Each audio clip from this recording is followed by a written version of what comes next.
欢迎大家来到东方译文频道。影片制作艰辛，请大家抬手点赞订阅，支持我们做更好的节目。生命的过程中，总有一些无法解释的事情，让我们感到惊奇或恐惧。有时候一次擦肩而过，就会觉得它们和我们有着某种神秘的联系。有时候我们会经历一些奇妙的相遇，却发现它们和我们的命运有着某种不可思议的关联。这些事情是巧合吗？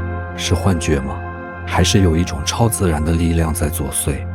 我们永远也无法知道答案，但我们往往可以感受到它们背后隐藏的一种情感，那就是爱。爱是一种穿越时空的力量，它能让我们在生死之间相互牵挂，相互祝福。今天这篇故事是一位女网友发来的个人经历，就讲述了一个关于爱的故事，一个让人心悸的灵异事件。就请随我的转述细细品读吧。那是2018年，距今已经一晃5年过去了。那时候我还没有结婚，在表姐开的花店里帮工，印象很清晰。11月25日，一个冰雪覆盖的夜晚，街上寥寥无几的行人都裹得严严实实，花店里也是冷清得让人心悸。我看了一眼手机，9点，还有1个小时就下班了。我缩在沙发上打了个哈欠，正想着要不要先关门回家，突然门口的风铃响了一声，打破了死寂。一个老太太拄着拐杖走了进来，她的身材瘦小，穿着一件旧旧的棉袄，头上戴着一顶毛线帽。我赶紧站起来，微笑着迎接她。老太太一进门就锁定了我的目光，她的眼睛像2颗灰色的玻璃珠，毫无生气，脸上的皱纹和斑点也透露出她的年迈和虚弱。我心里不禁打了个寒战，这么冷的天，这位老人家怎么会孤身一人来到花店？难道他是个流浪者？但既然是客人，我也不敢冒犯他，就伸出手去扶他。老太太的手很粗糙，像树皮一样干裂，也很冰冷，像树枝一样僵硬。我赶紧把手里的暖宝宝塞到她手里，希望能给她一点温暖。老太太感激地对我点了点头，嘴角勉强挤出一个微笑。我把她扶到沙发上坐下，给她倒了一杯热水。老太太喝了几口水后，脸上似乎有了一丝血色。她又转过头来盯着我看，我有点不自在地问：“阿姨，您是来买花的吗？”老人没有直接回答我的问题，而是问：“姑娘，你叫什么名字啊？”我说：“我叫王薇。”老太太一听我的名字，脸上竟然露出了一个灿烂的笑容。她握着暖宝宝说：“儿子答应我明天带女朋友回家给我看看，我想着家里要有点鲜花才好看些，所以就过来挑挑花。你说我应该买什么花好呢？”我不禁笑了起来，这位老人家真是可爱啊，明天才见媳妇呢，今天就急着准备了。我说：“阿姨，您可以买百合花啊，百合花代表纯洁美好的爱情和幸福美满的家庭，很适合新婚之喜的场合。”老人听了我的建议，很高兴地点头说：“好啊好啊，百合花就百合花，现在太晚了，明天早上我再来取吧，谢谢你啊。”我笑着递给他一张名片说：“阿姨，您不用亲自来取花的，我们有送花服务的，您只要打个电话告诉我们您的地址和时间就行了。这么冷的天气，阿姨您要注意保暖啊。”老人拉着我的手说：“真是个好孩子啊，真让人喜欢。”我有些不好意思地把他送出了门外。看着他慢慢走远的背影，在黑暗中渐渐消失，我的心里忽然涌起一种莫名其妙的感觉。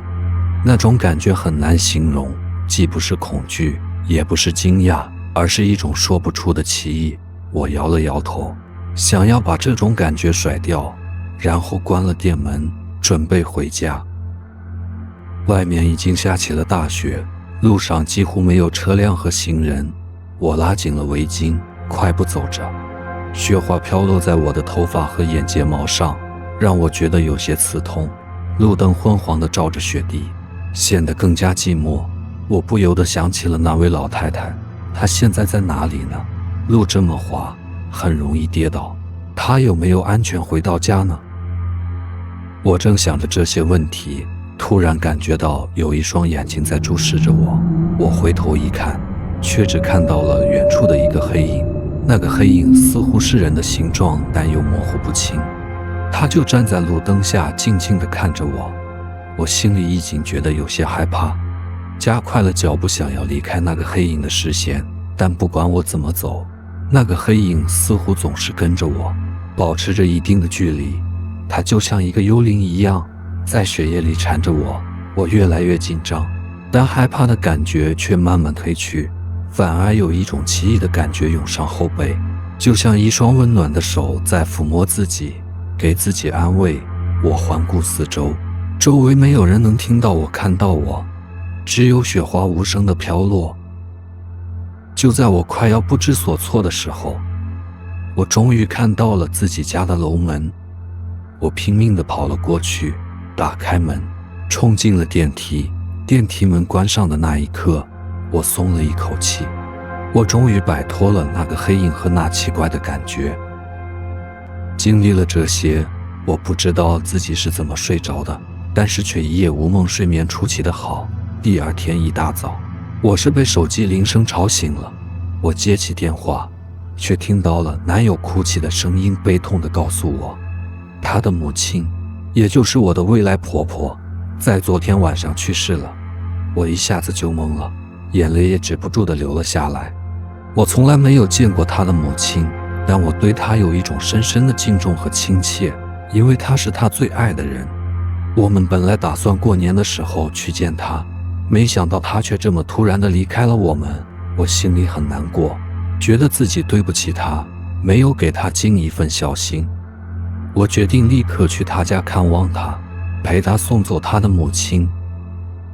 到了男友家，我就被那种悲痛的气氛笼罩了。我跟着男友走到灵堂前，恭敬地烧了3炷香。可是当我抬头看到遗像的时候，我整个人都僵住了。那张遗像上的老人，竟然就是昨天晚上来花店的老太太。我退后了一步，颤抖着问男友，你妈妈是什么时候去世的？男友哽咽地说，昨天晚上10点。我又问，那昨天晚上9点的时候，你妈妈在哪里？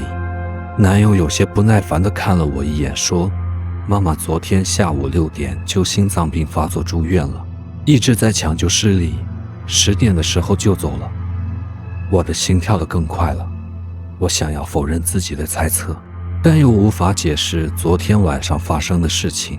难道那只是一个巧合？难道那位老人只是长得跟他妈妈很像？可是男友接下来说的话却让我更加惊恐。他说，妈妈临走前一直在惦记着我的终身大事，她知道你的存在后很高兴，还让我明天带你回家见见她。可惜她没能等到那一天。她临终前还说了些话，说她已经见过你了，说你是个懂事孝顺的好姑娘，还给她暖手倒水买花什么的。妈妈一定是太想见你了，才会产生这样的幻觉，太遗憾了，是我没能早点带你回来见她。男友在一旁悔恨地说着，而我却已经听不进去任何话了。